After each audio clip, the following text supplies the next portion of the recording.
नवापुर गांव से यहाँ आया हूँ। वहाँ बचपन से और 10th तक की पढ़ाई गांव में ही रह कर की। उसके बाद पेपर में सुपर 30 का नाम काफ़ी सुना था और आनंद सर का नाम सुने थे। यहाँ आए तो पता चला कि IIT काफ़ी यानी इंडिया की सबसे प्रतिष्ठित इंस्टीट्यूट है, तो इसलिए IIT करना चाहते थे और उसके बाद पढ़े भी। हम चाहते हैं कि जिसे हम भी काफ़ी गरीबी से आए हैं, लेकिन हम नहीं बताना चाहते हैं, क्योंकि वो बताने से क्या फ़ायदा। हम ये सोचते हैं कि अगर हम पढ़ेंगे तो पढ़कर इंडिया के सारे स्टूडेंट के बारे में फ्यूचर में जरूर कुछ करेंगे। इसके लिए चाहे हमें आनंद सर का साथ देना पड़े या कुछ भी करना पड़े, हम सारे स्टूडेंट को IIT में पहुंचाने की कोशिश करेंगे। आप कहाँ जाने वाले हैं? मैं IIT BSU में कंप्यूटर साइंस ले रहा हूँ।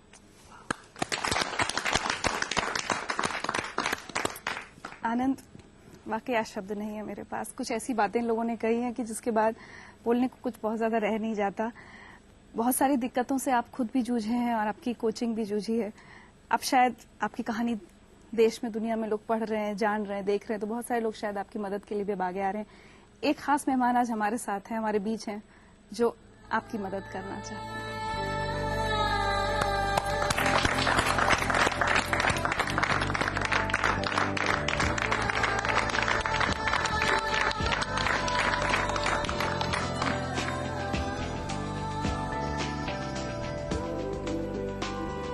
मनोज जी, आपने सुपर 30 के बारे में सुना और इनकी मदद का फैसला किया? हाँ जी, मैं 2008 में डिस्कवरी चैनल पे देख रहा था, रात में 10:30 पे, और इनका प्रोग्राम चल रहा था।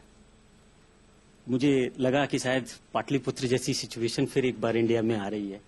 एंड उसके बाद मुझे अपने टीम को बताया मैंने कि क्या इनसे हम थोड़ा संपर्क करें और पूछें कि ये कैसे कर रहे हैं, किस तरह से इस तरह के लोगों को इकट्ठा करके उनको इस तरह की प्रेरणा दी जा रही है जिससे वो इतने बड़े एम को अचीव कर पा रहे हैं। हमारी टीम ने आपसे कंसल्ट किया कि भाई आप बहुत अच्छा काम कर रहे हैं, हमारे लायक अगर कुछ हम कर सकते हैं, क्योंकि आप लोगों की तरह मैं भी एक बहुत ही मीडियम फैमिली से आया हूँ। 2003 में आपने ये शुरुआत की, 2003 में मैंने अपनी कंपनी को शुरुआत की, और ये आप लोगों को मैं बताना चाहता हूँ कि अगर आप लोग जिस तरह से जुनून और इंस्पिरेशन से काम कर रहे हैं, उस दिन से आज तक मुझे हमेशा इसमें अच्छाई नजर आई है, और मैं आपके साथ हमेशा जुड़ा रहने की कोशिश करूंगा। So nice. ये सुपर 30 के लिए हमारी तरफ से।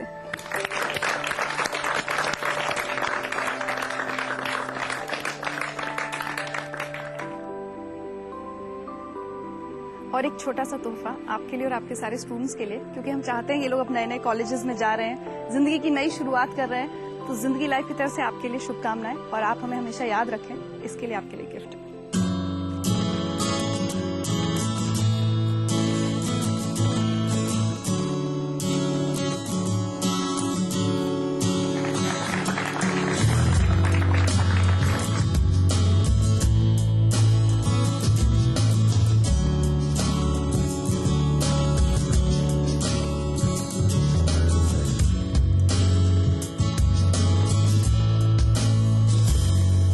सच, बदलाव की बात तो हम सभी करते हैं, लेकिन हम में से कितने ऐसे हैं जो वाकई कोई पहल करते हैं? हम में से कितने ऐसे लोग हैं जो किसी दूसरे की जिंदगी को संवारने की कोशिश करते हैं? आनंद ने न सिर्फ कोशिश की, बल्कि आज उस कोशिश का नतीजा दुनिया के सामने है। एक दो नहीं, बल्कि 212 ऐसे लोग जो इस कोशिश की कामयाबी का सबूत हैं।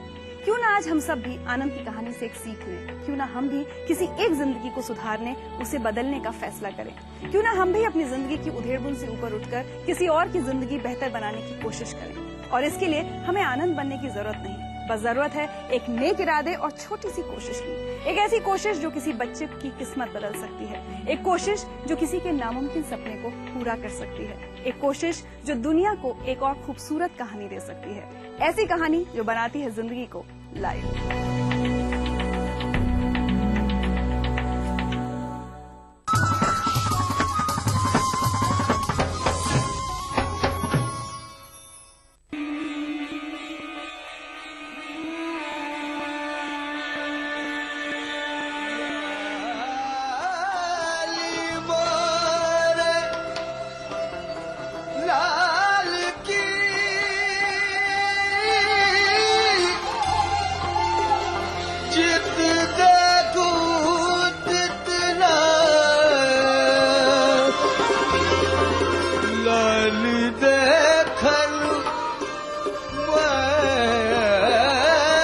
एक मकाम से आगे मकाम है तेरा, हयात ज़ौक़े सफर के सिवा कुछ और नहीं। आपकी खिदमत में ETV उर्दू। बाहर बेस परे जामो यार गुजरे हैं, बाहर बेस परे जामो यार गुजरे हैं। नसीम तीर सी छाती के पार गुजरे हैं। नसीम तीर सी छाती के पार गुजरे हैं।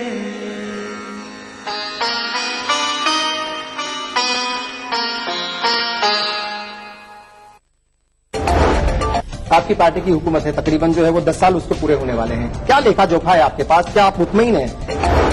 बहुत कुछ किया है, बहुत कुछ करना बाकी है। मुस्लिम मसाइल का सवाल है। मैं एक बात कहना चाहूंगा कि हम लोग जब भी मुस्लिम मसाइल की बात करते हैं तो हम हमेशा इसको सियासत से जोड़ करके करते हैं। दावे इनकी तरफ से किए गए हैं, क्या वो वाकई आप भी उनसे जो इत्तेफाक रखते हैं? आपको लगता है कि वाकई इतना काम तो वाकई हो गया? इधर उधर ये लोग बोलते हैं, लेकिन पार्लियामेंट के फ्लोर पर आज तक उस पर बहस नहीं हुई, ताकि हम लोग उसका पोस्टमार्टम करें। सोशल वर्कर होने के नाते, सोशल जो है वो जिम्मेदारी निभाने के नाते आप क्या कहेंगे, किस तरीके से देख रहे हैं सारी चीजें? कांग्रेस पार्टी की नीति तो ठीक है कागज पर, लेकिन उसकी नीयत को ठीक करना जरूरी है। वो नीयत जो है वो सामने रिजल्ट की शक्ल में आनी चाहिए। यूपीए दौरे हुकूमत में अक़लियतों की हालत जार। देखिए प्रोग्राम हमारे मसाइल, जुमा की रात 8 बजे, इतवार दोपहर 2:30 बजे, सिर्फ ETV उर्दू पर। मजहब की न सूबों की न फिरकों की फकत, वल्लाह के हर दिल की ज़बान है उर्दू। न दिए का है न हवा का है, यहाँ जो भी कुछ है खुदा का है। यहाँ ऐसा कोई दिया नहीं जो जला हो और वो बुझा ना। सुना है रब्त है उसको खराब हालों से, तो अपने आप को बर्बाद करके देखते। बहुत अच्छा है, वाह वाह। दिल से अपनाया न उसने, गैर भी समझा नहीं। ये भी एक रिश्ता है जिसमें कोई भी रिश्ता नहीं। बरसों की रस्मों राह थी, एक रोज उसने तोड़ दी।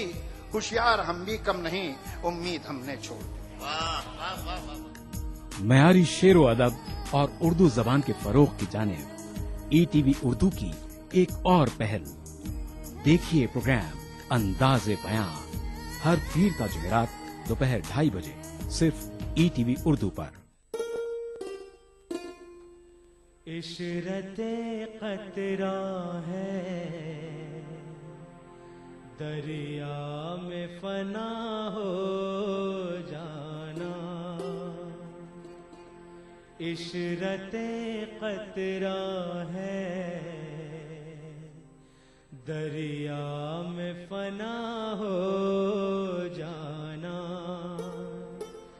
दर्द का हद से गुजरना है, दवा हो जाना। दर्द का हद से गुजरना है, दवा हो जाना।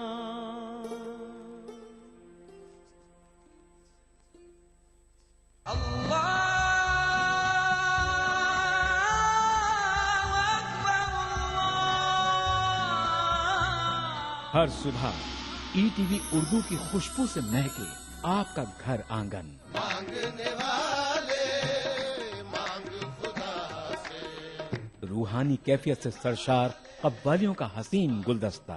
प्रोग्राम महफिल समा, रोजाना सुबह 4:30 बजे। कुरान हमें एक बहुत बड़ी चीज देता है, वो है करेज, हौसला। पुर उम्मीद जिंदगी का सफर। प्रोग्राम रहनुमाए जिंदगी, हर पीर तक जुमेरात सुबह 5 बजे।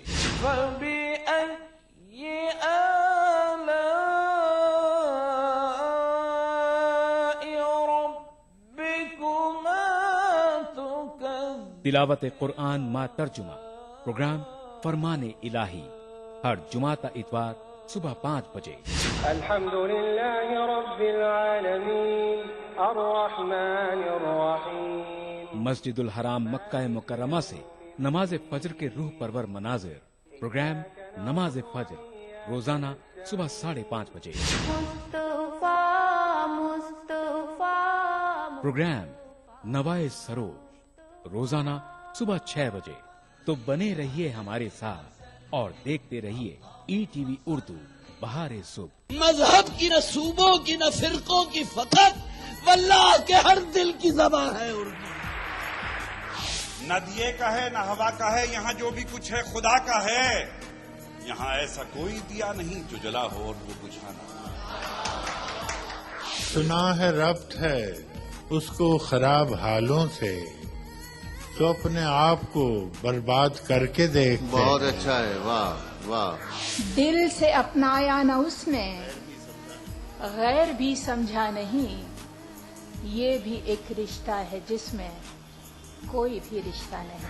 बरसों की रस्मों राह थी, एक रोज उसने तोड़ दी, होशियार हम भी कम नहीं, उम्मीद हमने छोड़ दी। मयारी शेरो अदब और उर्दू जबान के फरोग की जानिब ETV उर्दू की एक और पहल। देखिए प्रोग्राम अंदाज़े बयां हर पीर का जुमेरात दोपहर 2:30 बजे सिर्फ ETV उर्दू पर। आपकी पार्टी की हुकूमत है, तकरीबन जो है वो 10 साल उसको पूरे होने वाले हैं। क्या लेखा जोखा है आपके पास, क्या आप मुतमईन हैं? बहुत कुछ किया है, बहुत कुछ करना बाकी है। मुस्लिम मसाइल का सवाल है। मैं एक बात कहना चाहूंगा कि हम लोग जब भी मुस्लिम मसाइल की बात करते हैं तो हम हमेशा इसको सियासत से जोड़ करके करते हैं। दावे इनकी तरफ से किए गए हैं, क्या वो वाकई आप भी उनसे जो है इत्तेफाक रखते हैं? आपको लगता है कि वाकई इतना काम तो वाकई हो गया? इधर उधर ये लोग बोलते हैं, लेकिन पार्लियामेंट के फ्लोर पर आज तक उस पर बहस नहीं हुई, ताकि हम लोग उसका पोस्टमार्टम करें। सोशल वर्कर होने के नाते, सोशल जो है वो जिम्मेदारी निभाने के नाते आप क्या कहेंगे, किस तरीके से देख रहे हैं सारी चीजों को? कांग्रेस पार्टी की नीति तो ठीक है कागज पर, लेकिन उसकी नीयत को ठीक करना जरूरी है। वो नीयत जो है वो सामने रिजल्ट की शक्ल में आनी चाहिए। यूपीए दौरे हुकूमत में अक़लियतों की हालत ज़ात देखिए प्रोग्राम हमारे मसाइल जुमा की रात 8 बजे, इतवार दोपहर 2:30 बजे सिर्फ ETV उर्दू पर। अदा करूं नमाज मस्जिद हराम में ऐसा दिन आए, मेरे अल्लाह ये सादत मेरे हिस्से में एक दिन आए। रब्बना आतिना फिद दुनिया हसना व फिल आखिरति हसना व क़िना अज़ाबन नार व सल्लल्लाहु वसल्लम अला अब्दिही व रसूलिही नबीना मुहम्मदिन व आलिही व सहबिही अजमईन वल्हम्दुलिल्लाहि रब्बिल आलमीन। अल्हम्दुलिल्लाहि रब्बिल आलमीन अर्रहमानिर रहीम मालिकि यौमिद्दीन इय्याक नअबुदु व इय्याक नस्तईन इहदिनस सिरातल मुस्तकीम सिरातल लज़ीना अनअमत अलैहिम गैरिल मग़दूबि अलैहिम वलद्दाल्लीन। ETV उर्दू पर पहली बार मस्जिद हराम मक्का मुकर्रमा से खुतबा जुमा और नमाज जुमा के रूह परवर मनाजिर का रास्त टेलीकास्ट हर जुमा दोपहर 3 बजे सिर्फ ETV उर्दू पर। ETV उर्दू पर अगला प्रोग्राम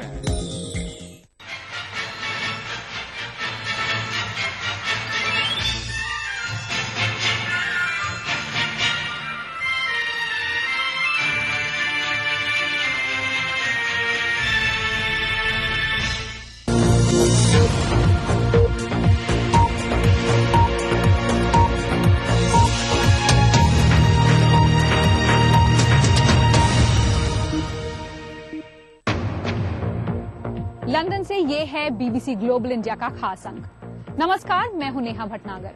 2013 को अलविदा कहने और 2014 का स्वागत करने का वक्त आ गया है, तो हम डाल रहे हैं जाते हुए साल पर एक नजर लंदन की एक झलक के साथ। ग्लोबल इंडिया में इस बार रुपया ही नहीं, 2013 में गिरी भारतीय अर्थव्यवस्था की साख। क्या चमक हो रहा है ब्रांड इंडिया? सीरिया से लेकर पाकिस्तान तक कहीं नहीं दिखा अमेरिका का पुराना रौब। ग्लोबल इंडिया में इनके अलावा विज्ञान की ऊंची उड़ान मंगल भी नहीं है अब पहुंच से दूर।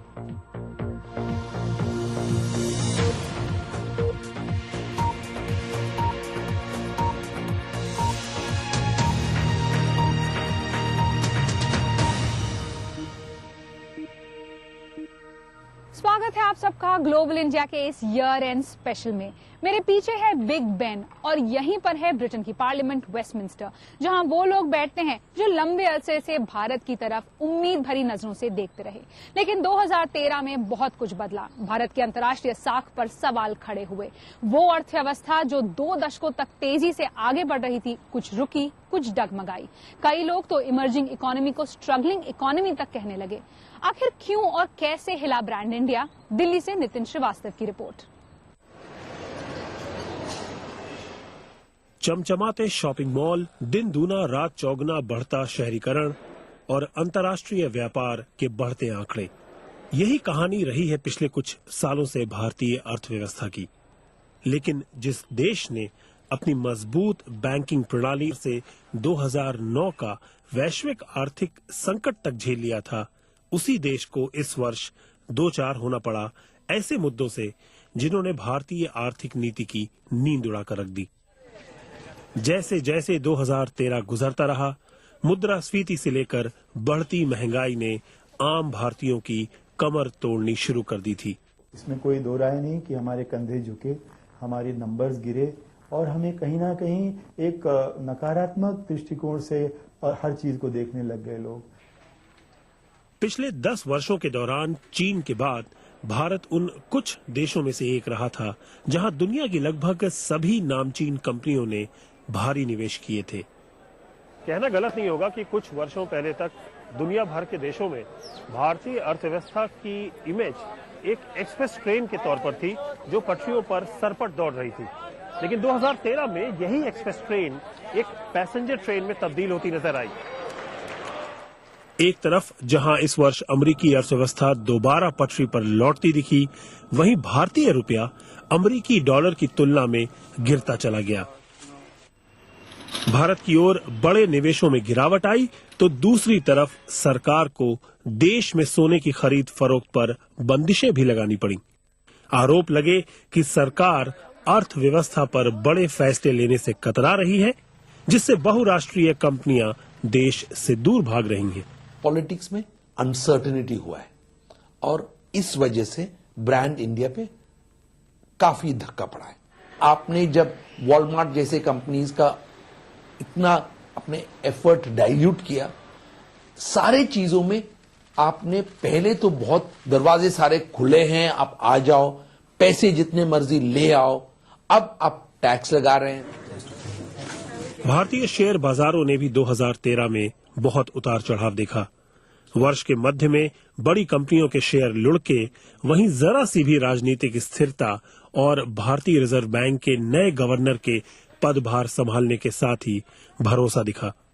लेकिन इस बात में कोई शक नहीं कि दुनिया की नजरों में भारतीय अर्थव्यवस्था की थमी रफ्तार ने एक नकारात्मक संदेश पहुंचाया। बहरहाल वर्ष के खत्म होते होते चीजें सकारात्मक जरूर दिखी हैं। विकास दर संभलती नजर आई है।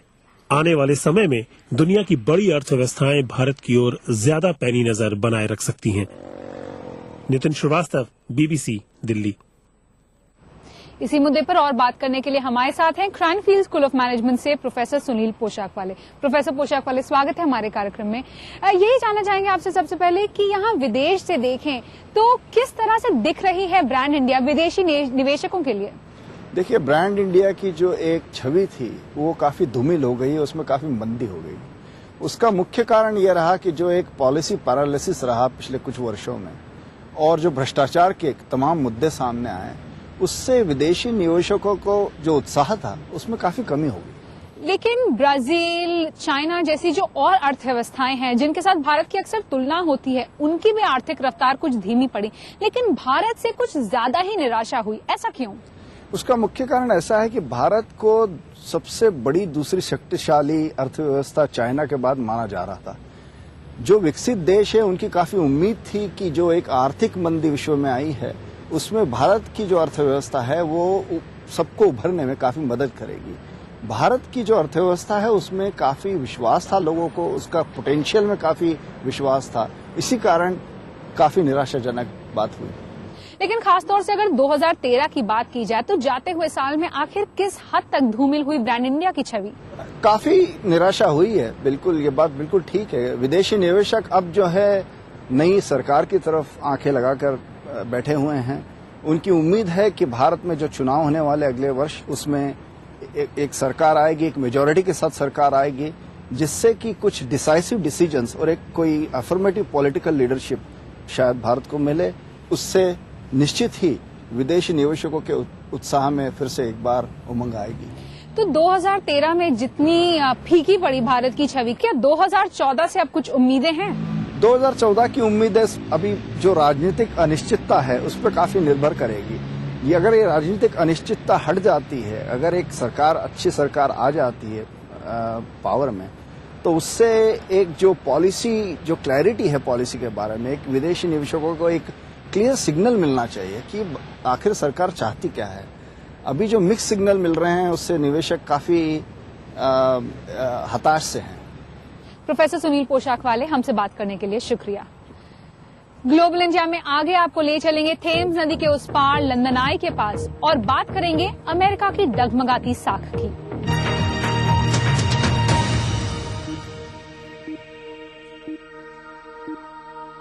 Developing lifestyles, developing opportunity, developing taste, developing the future, developing trust, developing dreams, developing faith.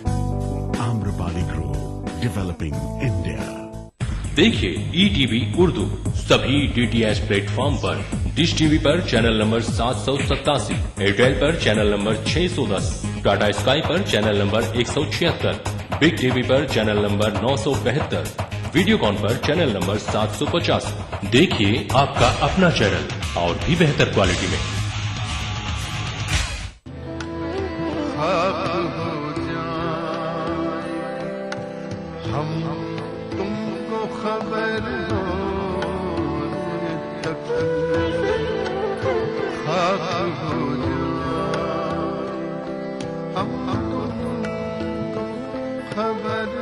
अजीम शायर मिर्जा गालिब को ETV उर्दू का खिराज अकीदत प्रोग्राम यादगार गालिब 29 दिसंबर बरोज इतवार रात 9:30 बजे सिर्फ ETV उर्दू पर। आपकी पार्टी की हुकूमत है, तकरीबन जो है वो 10 साल उसको पूरे होने वाले हैं। क्या लेखा जोखा है आपके पास? क्या आप मुतमईन हैं? बहुत कुछ किया है, बहुत कुछ करना बाकी है। मुस्लिम मसाइल का सवाल है। मैं एक बात कहना चाहूंगा कि हम लोग जब भी मुस्लिम मसाइल की बात करते हैं तो हम हमेशा इसको सियासत से जोड़ करके करते हैं। दावे इनकी तरफ से किए गए हैं, क्या वो वाकई आप भी उनसे जो है इत्तेफाक रखते हैं? आपको लगता है कि वाकई इतना काम तो वाकई हो गया? इधर उधर ये लोग बोलते हैं, लेकिन पार्लियामेंट के फ्लोर पर आज तक उस पर बहस नहीं हुई, ताकि हम लोग उसका पोस्टमार्टम करें।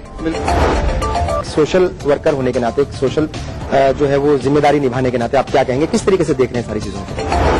कांग्रेस पार्टी की नीति तो ठीक है कागज पर, लेकिन उसकी नीयत को ठीक करना जरूरी है। वो नीयत जो है वो सामने रिजल्ट की शक्ल में आनी चाहिए।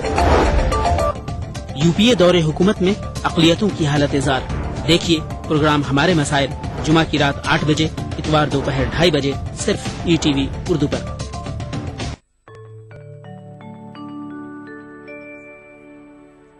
मिन्नते हज़रते ईसा न उठाएंगे कभी, मिन्नते हज़रते ईसा न उठाएंगे कभी, जिंदगी के लिए शर्मिंदे एहसान होंगे, जिंदगी के लिए शर्मिंदे एहसान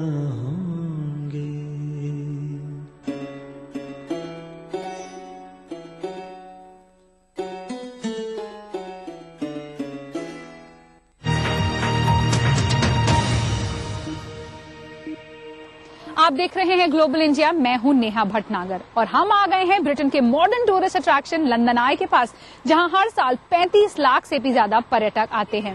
और अब बात अमेरिका की।